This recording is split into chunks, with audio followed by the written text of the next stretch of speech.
Calling the Alpha King by mistake, the Omega returned to a clinic surrounded by black wolves. Hello everyone. Before we begin today's story, I have a small favor to ask. Please hit subscribe and turn on the notification bell so you never miss our channel's new videos. It's quick, free, and the best way to support us in bringing you more dramatic stories. Your support means the world to us. Where are you watching from? Drop your city or country in the comments below. Thank you very much. Now, let's return to our main character. Emily Carter had learned to measure her nights by the quiet hum of fluorescent lights and the steady tick of the wall clock behind the reception desk, a small-town clinic perched at the edge of a county road where the asphalt faded into forest and the nearest city was almost 40 miles away, a place most people forgot unless they needed help after midnight.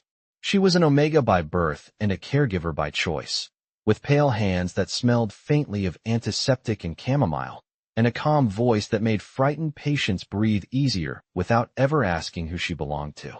The clinic wasn't fancy, just 2 exam rooms, a supply closet, and a waiting area with chairs that creaked when you sat down, but it stayed open because Emily believed someone should be there when the world went quiet.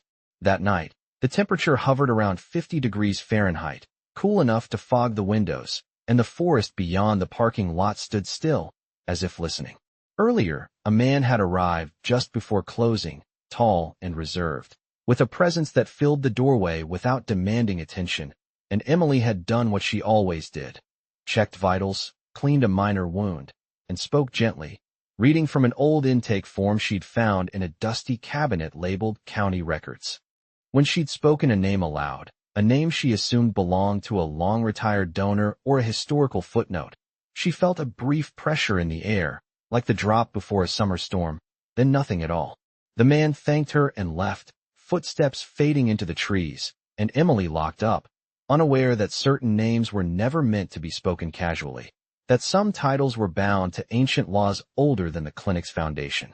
Hours later, she returned to grab her forgotten jacket, the parking lot washed in moonlight, the clock reading 12:17 a.m., and she noticed the silence first, a deep, respectful quiet that pressed against her ears.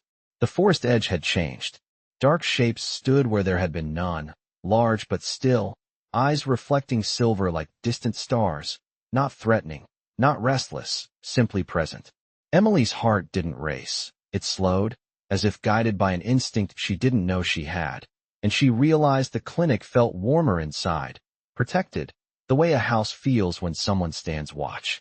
The black wolves formed a wide circle at a measured distance, keeping the road clear, keeping the night calm, and Emily understood without being told that this was not a warning, but an answer.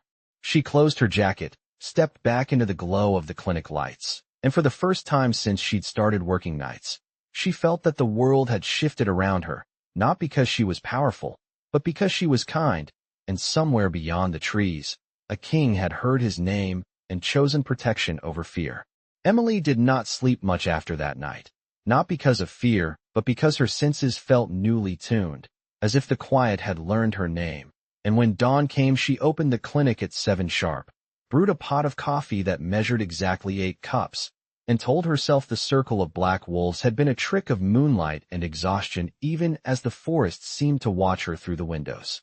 The first patients arrived as usual, a delivery driver with a stiff shoulder, a teenager with a lingering cough, and an elderly woman who complimented Emily's calm smile. Yet every interaction carried a faint pressure beneath it, a subtle awareness that the clinic no longer felt like neutral ground.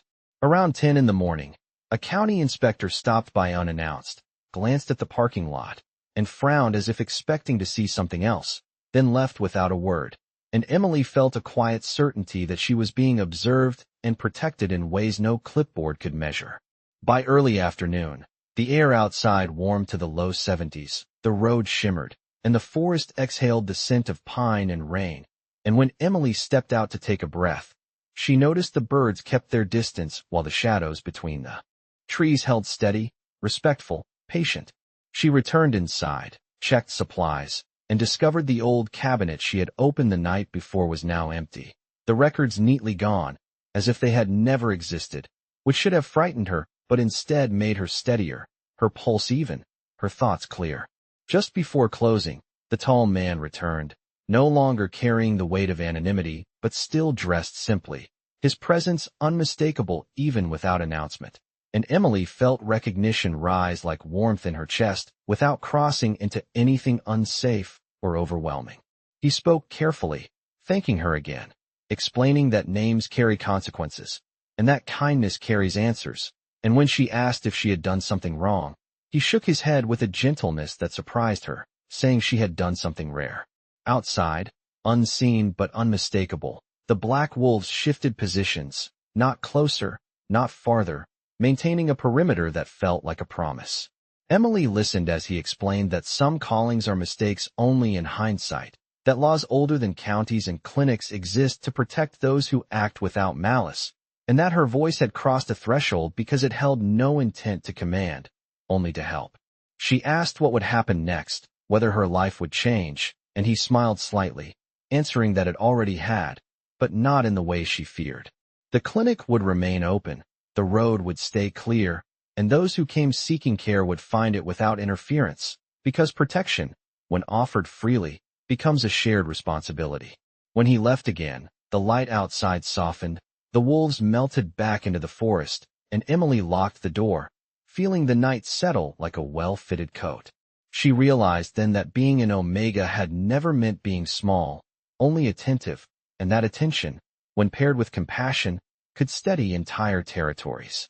As she walked to her car, the parking lot empty and safe, Emily understood that the world had recognized her, not as a subject, but as a constant, and she drove home with the radio low, confident that whatever watched from the trees did so with respect, waiting not for orders, but for the next quiet act of care. The next week unfolded with a careful rhythm, as if the land itself had agreed to meet Emily at her pace, and she found that the clinic responded to her presence. With an ease she had never known before, the lights warming faster, the equipment behaving as if newly calibrated, and the patients arriving in a steady flow that felt intentional rather than rushed.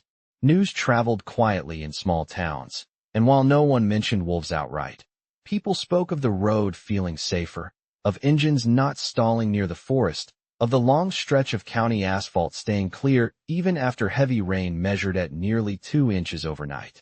Emily listened, nodded, and focused on her work, keeping charts updated and supplies stocked, measuring blood pressure in millimeters of mercury and temperatures in degrees Fahrenheit, grounding herself in facts when the subtle hum beneath the day threatened to lift her attention too far. On Wednesday afternoon, a mother arrived with a tired child who clung to Emily's sleeve, calming almost instantly when Emily spoke, and the mother remarked that the clinic felt different, like a place that noticed you, which Emily took as a compliment without claiming credit.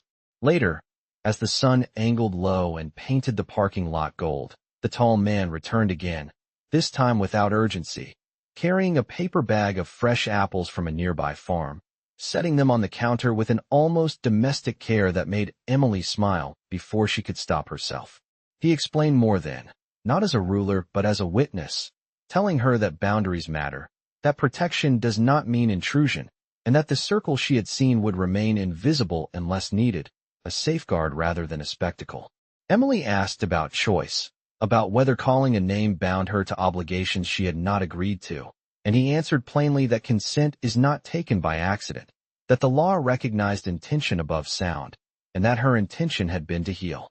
Outside, the forest breathed, leaves stirring in a light breeze that registered barely 5 miles per hour, and the shadows held their respectful distance. As days passed, Emily noticed she could sense shifts without strain, not hearing voices or commands, but understanding when the clinic should close early or stay open late, when a patient would arrive before the doorbell rang, when to make extra coffee because someone would need to sit and talk. She did not announce these adjustments. She simply made them, and the town adapted around her with gratitude rather than questions. One evening, as she finished paperwork and locked the door, she caught her reflection in the glass, pale and steady, and realized that nothing about her had changed on the surface, yet everything felt aligned beneath it. The man stood by the road then, not blocking her path, merely present, and he thanked her again, not for the name spoken days earlier, but for choosing consistency over fear. Emily replied that clinics exist to serve, that showing up matters more than titles, and he nodded as if that answer confirmed something he had long believed. When he left, the night settled without drama. No circling shapes, no pressing silence, just the comfort of knowing that attention had been returned in kind. Driving home, Emily kept the radio low and her windows cracked, feeling the cool air against her skin, and she understood that this chapter was not about revelation, but about stewardship, about holding space so others could pass through safely. The forest watched, the road stayed clear, and Emily continued, calm and capable, aware that some protections grow strongest when they remain quietly in the background. By the following weekend, the clinic had become a quiet axis around which the town unconsciously turned, and Emily noticed how conversations softened the moment people stepped inside, how shoulders dropped, how breath found an easier rhythm, as if the building itself had learned to welcome without asking for anything in return. She kept her routines precise, logging temperatures in degrees Fahrenheit, checking expiration dates, measuring distances in miles when giving directions, and she discovered that precision did not limit intuition but supported it, giving her a steady frame within which attention could move freely.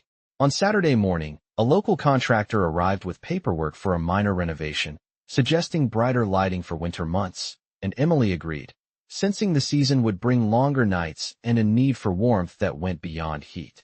As they spoke, she felt a familiar presence settle just beyond the windows, not looming, not demanding, simply present, and she realized that protection had learned to wait.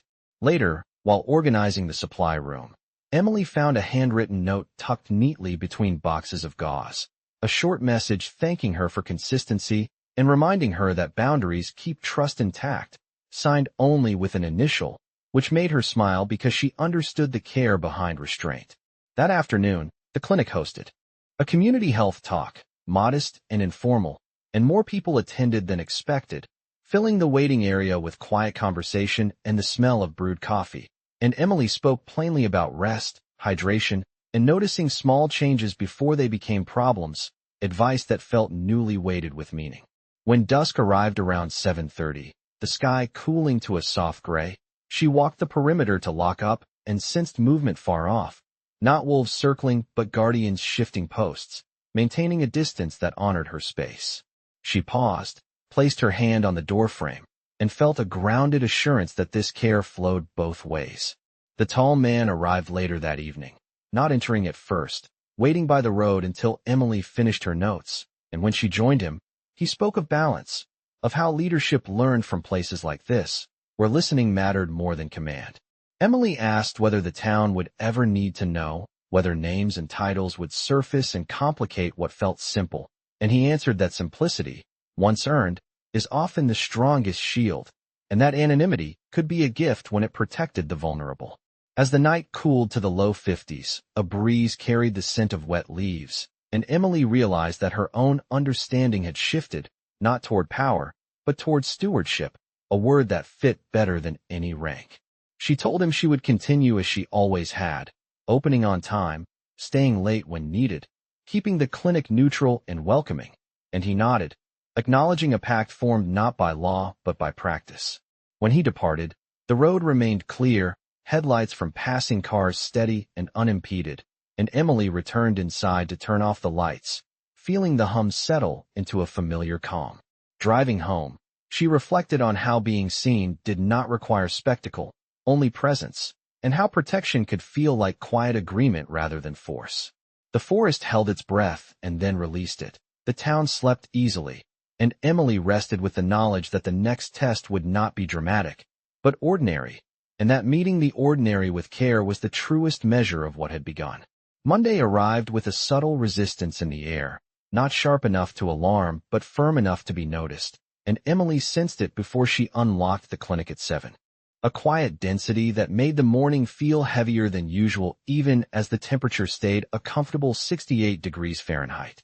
The road remained clear, yet fewer cars passed, and when she brewed coffee and checked the schedule, she realized several routine appointments had been canceled without explanation, leaving open spaces that felt intentional rather than coincidental.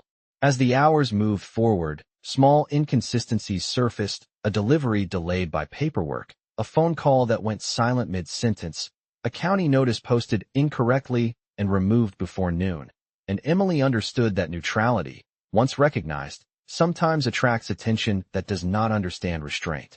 She did not react outwardly, keeping her posture relaxed and her voice steady as a young couple arrived seeking guidance rather than treatment, lingering to talk because the clinic felt safe, and Emily listened, offering practical advice measured in simple steps and miles and days, grounding uncertainty in clarity. By early afternoon, the forest beyond the parking lot seemed closer, not advancing, just present, and Emily noticed the wind had shifted to come from the trees toward the road, carrying a clean scent that steadied her breath. The tall man did not appear that day, and his absence felt deliberate, a test of boundaries rather than neglect, and Emily recognized the wisdom in allowing a space to stand on its own. As dusk approached, the pressure increased, not threatening but insistent, like a question waiting to be answered, and when a representative from a regional office stopped by unannounced, asking vague questions about jurisdiction and oversight, Emily replied calmly, citing posted regulations and maintaining the clinic's scope without confrontation. The representative left with a polite nod and no resolution, and Emily felt the balance hold, though just barely. That evening, as she prepared to close, she sensed movement in the periphery, not wolves visible but positions adjusting, guardians reinforcing distance rather than forming a circle, a sign that attention had escalated. Emily paused, acknowledging the shift without fear, and chose to remain open an extra hour, trusting that presence was the answer to uncertainty. A traveler arrived just before 8, grateful and tired, and Emily provided care efficiently, measuring vitals, offering water, and listening until relief replaced worry. When the traveler departed, the night settled into a cooler calm near 55 degrees, and Emily stepped outside, standing beneath the clinic light, aware that the road and the forest were in conversation. The tall man appeared then, not from the trees but from the road, signaling approach rather than surprise, and he spoke quietly, acknowledging the tension, explaining that when neutrality becomes known, it must be defended not by force but by consistency. Emily replied that she would not change her work to appease attention, that the clinic existed to serve, and that service required steadiness above all. He accepted this without argument, telling her that the guardians would maintain their distance unless invited, that protection should never overshadow purpose. As he left, the pressure eased, replaced by a clear stillness that felt earned. Emily locked the door, aware that this phase was not about revelation but about resilience, about holding the line gently while others tested it. Driving home, she reflected on how attention can sharpen intent, and how intent, when paired with care, becomes a quiet authority. The forest released its watch, the road remained open, and Emily understood that the path forward would ask more of her patience than her courage, and she was ready to answer with both. The following days revealed the shape of the protection more clearly, not as a wall, but as a pattern, and Emily noticed how the clinic's presence influenced the flow of the town without drawing attention to itself, the way water shapes a riverbed by persistence rather than force. On Tuesday morning, a light rain fell, measuring less than a quarter inch, and the forest absorbed it quietly, the road drying faster than expected, as if the land had decided to cooperate. Emily opened the clinic on time, checked inventory, and welcomed a steady stream of visitors whose concerns were small but sincere: a twisted ankle, a lingering headache, questions about sleep and stress, and she answered each with care, grounding reassurance in clear steps and measured expectations.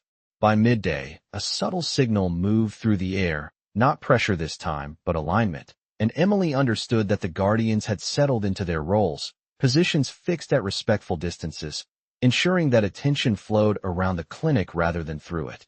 She felt no need to look for them.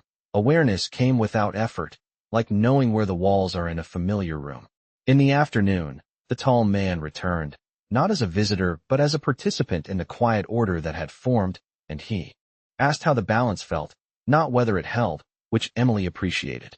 She told him that steadiness worked best when it was mutual, that protection should adapt to purpose rather than redefine it, and he agreed, explaining that his presence would remain indirect unless requested, that recognition should never become dependence. As the sun lowered, casting long shadows that stretched across the parking lot, Emily sensed a moment approaching, not dramatic, simply necessary, and when a family arrived late, unsure if they should knock after hours, she opened the door without hesitation, reinforcing the principle that care does not retreat when watched.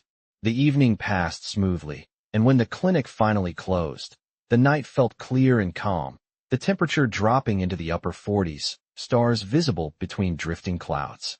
Emily stepped outside, inhaled deeply, and acknowledged the guardians with a quiet nod, not as a command but as thanks, and the forest responded by settling further back, widening the circle until it blended with darkness. The tall man spoke then of symbols and signals, of how the wolves had learned restraint by watching her, and how leadership sometimes meant stepping aside so others could lead by example. Emily listened, understanding that the test had shifted from endurance to clarity, and she affirmed that the clinic would remain what it was meant to be, open, neutral, and attentive. When he departed, the road remained unobstructed, and the night held a gentle stillness that felt complete. Driving home, Emily reflected on how protection had transformed from spectacle to structure, from visible guardians to an invisible agreement that honored boundaries. She realized that what surrounded the clinic now was not fear or dominance, but trust, maintained through consistency and care. As she pulled into her driveway, she felt a quiet certainty that the next phase would ask her to be seen more clearly, not as an omega defined by rank, but as a constant defined by action, and she welcomed that clarity with the same calm that had carried her this far. The moment arrived quietly, as meaningful moments often do, without spectacle or warning, and Emily felt it on a clear Thursday evening when the clinic was closed early for maintenance and the town moved at a slower pace, the air cool at 48 degrees Fahrenheit and the sky wide and open. She returned alone to double-check the locks, a habit born of care rather than concern, and as she stepped onto the porch, she sensed a presence that no longer held itself apart, not pressing close, not distant, simply waiting to be acknowledged. The tall man stood by the edge of the light, visible without imposing, and for the first time, he spoke his name without formality, Alexander Blackwood, not as a title but as an introduction, and Emily understood the weight of trust in that choice. He explained that recognition had been earned, not demanded, that the law which answered her voice that first night had also bound him to clarity, and that concealment could no longer serve its purpose without becoming avoidance. Emily listened, steady and attentive, and replied that names mattered when they carried responsibility, not when they sought reverence, and Alexander accepted this with a quiet respect that softened the air between them. Around the clinic, the forest shifted, not tightening, but opening, the guardians stepping back into the deeper shadows, signaling a transition from watchfulness to witness. Alexander spoke of the circle she had seen weeks ago, how it formed not to claim her, but to mark a place where compassion had called authority into balance, and how such places were rare. Emily asked what that meant for her, for the clinic, for the town that relied on quiet stability, and he answered plainly that nothing would be taken, only acknowledged, that her work would remain her own, protected by understanding rather than force. As they spoke, the wind moved through the trees at a gentle pace, less than 5 miles per hour, carrying the scent of pine and damp earth, and Emily felt the clarity settle into something solid. She realized that the reveal was not about unveiling power, but about naming a partnership of purpose, one that respected boundaries and elevated service. Alexander did not ask for allegiance or ceremony, only consent to continue as they had begun, with transparency and restraint, and Emily agreed, recognizing that the strongest agreements often formed without witnesses. The night held its breath, then released it, and the forest responded by relaxing further, the sense of presence dissolving into a natural quiet that felt earned. When Alexander stepped away, he did so without command, leaving the road clear and the clinic unchanged, and Emily returned inside to turn off the last light, aware that something fundamental had shifted without altering the surface of her life. Driving home, she considered how being seen could be an act of respect rather than exposure, and how truth, when offered gently, strengthened rather than disrupted. The town slept easily that night, unaware of the recognition that had taken place. and Emily rested with the understanding that the path ahead would carry her forward not as a figure defined by accident, but as a steady presence whose quiet authority had finally been named. The acknowledgement unfolded through ordinary channels, which made it stronger, and Emily noticed it first in the mail, a neatly stamped envelope confirming the clinic's expanded designation as a community health point, routed correctly, approved swiftly, and worded with unusual clarity, as if multiple offices had agreed without debate. She pinned the notice beside the schedule, brewed coffee, and opened on time, feeling the day align around her with a familiar calm. Patients arrived steadily, a mechanic with grease on his hands who spoke more softly than usual, a teacher grateful for advice she could share with parents, and a courier who paused at the doorway, as if crossing a threshold he respected. Emily listened, measured, and guided, her voice even, her presence unassuming, and she realized that recognition did not need banners or announcements when it traveled through behavior. Outside, the forest kept its distance, the guardians now a memory rather than a perimeter, and the road flowed cleanly past the clinic, traffic steady and unremarkable. By midday, Alexander returned, not alone, but accompanied by a small delegation who waited in their vehicles, choosing not to enter unless invited, and Emily appreciated the restraint.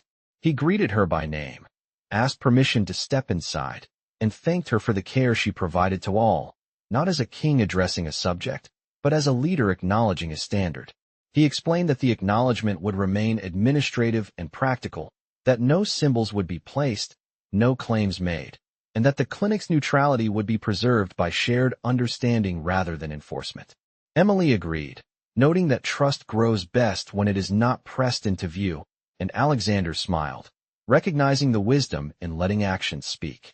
As the afternoon passed, the town seemed to exhale, conversations easier, errands quicker, and when a sudden storm passed through, dropping nearly half an inch of rain, the clinic lights stayed steady and the power did not flicker, a small reassurance that felt earned. At closing time, Emily stepped outside and noticed a quiet arrangement along the tree line, not a formation but a posture, heads lowered briefly in acknowledgement before dissolving into shadow, a gesture of respect rather than submission. She returned the acknowledgement with a simple nod, understanding that acceptance does not require ceremony when it is mutual. Alexander spoke once more before leaving, confirming that the clinic would remain untouched by demands, that her work defined the boundary, and that he would ensure others honored it without imposing presence. Emily thanked him for clarity, not protection, and he accepted the distinction, departing without sound. Driving home, she considered how recognition had come without taking anything from her, how it had settled like a well-balanced scale, and how being an Omega had never limited her capacity to hold a space steady.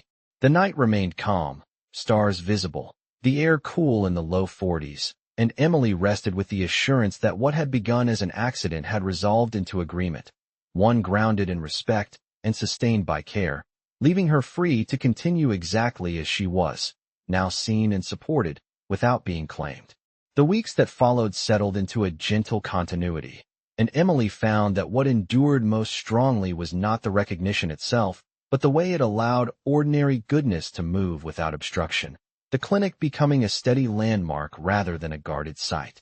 She opened each morning at 7, logged temperatures and inventories, greeted familiar faces and newcomers alike, and noticed how people lingered less in worry and more in relief, trusting that time spent here would lead them forward rather than hold them back. The town adjusted subtly, deliveries arriving on schedule, maintenance requests handled promptly, and conversations carrying an unspoken assurance that some things were being quietly looked after. Emily did not announce changes because she did not need to, and the forest remained simply a forest again, trees and paths returning to their natural rhythms, the guardians now a memory that surfaced only as calm certainty. One evening, as autumn edged closer and the temperature dipped into the low 40s, Emily stayed late to finish reports, the clinic lights glowing softly against the dark, and she reflected on how the initial accident had resolved into purpose without demanding anything. In return, Alexander appeared one last time before the season turned, not to check or confirm, but to express appreciation for a standard that had held through scrutiny and time. He spoke of how true authority often recognizes itself by stepping back, by allowing capable hands to remain at work without interruption, and Emily agreed, adding that care thrives when it is trusted to be sufficient. They stood for a moment in companionable quiet, the road clear, the night calm, and Emily sensed that this was a farewell of sorts, not an ending but a completion of one chapter. When Alexander left, he did so without ceremony, and the forest did not stir in response, remaining simply present, as it should. Emily locked the clinic, took a deep breath of cool air, and felt a quiet pride in the constancy she had maintained, not because it was noticed, but because it mattered. Driving home, she considered how being in Omega had taught her attentiveness, patience, and steadiness, qualities that had shaped this outcome more than any title ever could.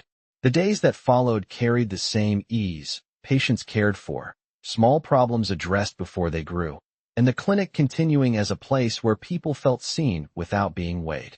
On a crisp morning near the end of the month, Emily placed a small plaque by the door, not bearing a name or symbol, but a simple message about care, consistency, and community, and she smiled at how fitting it felt.